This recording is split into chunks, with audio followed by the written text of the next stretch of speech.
सूचना खबर गाजियाबाद में इंदिरापुरम के ज्ञान सेक्शन 1 में एक शौहर और उनकी अहलिया ने खुदकुशी कर ली। 8 महीने का उनका बच्चा घर में अकेले मिला। बताया जाता है कि पल्लवी नामी खातून और उनके शौहर निखिल ने अलग अलग कमरे में खुदकुशी की। पल्लवी ने ड्राइंग रूम में जबकि निखिल ने बेडरूम में फांसी लगाकर अपनी जान दी। इसको सूचना मिली कि एक मकान में एक दंपति ने आत्महत्या की। इसी सूचना पर पुलिस यहाँ मौके पर आई और मौके पर आकर के देखा घटनास्थल, तो दोनों के शव, पति पत्नी के शव पंखे पर लटके हुए पाए गए हैं। तो वर्ष पूर्व उनकी शादी हुई थी, 9 महीने का बच्चा भी हुआ था, जिनके शव के पास से ही रोता हुआ मिला है।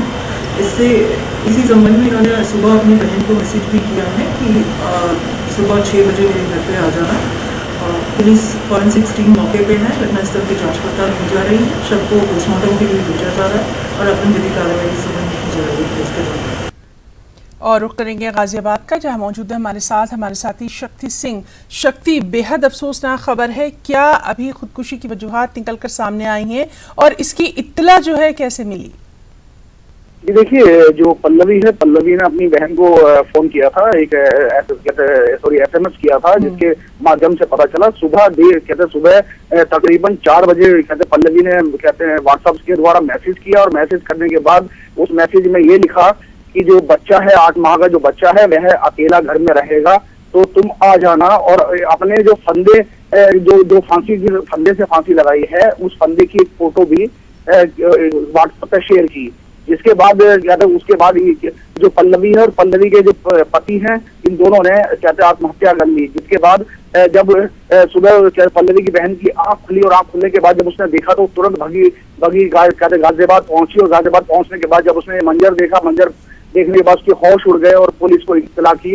हालांकि पुलिस मौके पर है, पूरे मामले की जांच पड़ताल की जा रही है, फॉरेंसिक की टीम मौके पर है। इस समय बताया जा रहा है कि जो निखिल है वह सॉफ्टवेयर इंजीनियर था, जो कि नोएडा में जॉब किया करता था।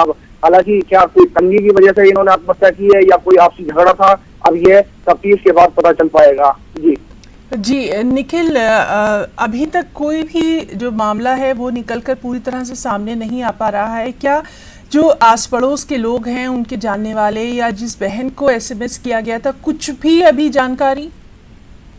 जी देखिए, बिल्कुल है, उनका कहना है कि खुश मिजाज फैमिली थी ये, और हालांकि में क्या हुआ ये हमें भी नहीं पता। जो आस पड़ोस के जो लोग हैं या काफी सख्ते में है कि एकदम अचानक एक 8 माह के बच्चे को छोड़ के दोनों पति पत्नी कैसे आत्महत्या कर सकते हैं, ये उनकी समझ में अभी नहीं आ रहा है। हालांकि जो तफ्तीश होगी, तफ्तीश के बाद ही पता चल पाएगा कि आखिर कारण क्या रहा कि दोनों ने आत्महत्या करने का फैसला लिया। ड्राइंग रूम में पत्नी की डेड बॉडी थी, जो पंखे से लटकी हुई थी, वहीं ड्राइंग रूम में पति की थी। तो दोनों ने अलग अलग किया। वहीं जो 8 माह का जो बच्चा था, मासूम बच्चा था, वह रोता हुआ उनके पास मिला। जी बहुत बहुत शुक्रिया शक्ति आपका तमाम तर तफसीली जानकारी के लिए। तो नाज़रीन, आपको बताएं कि ये अहम खबर, जहां एक शौहर निखिल और उनकी जो अहलियां हैं पल्लवी, उन्होंने फांसी लगाकर अपनी जान दे दी है और उनका 8 महीने का बच्चा घर में अकेले मिला है। शक्ति सिंह हमारे साथ, हमारे नुमाइंदे तमाम तर तफसीलात दे रहे थे।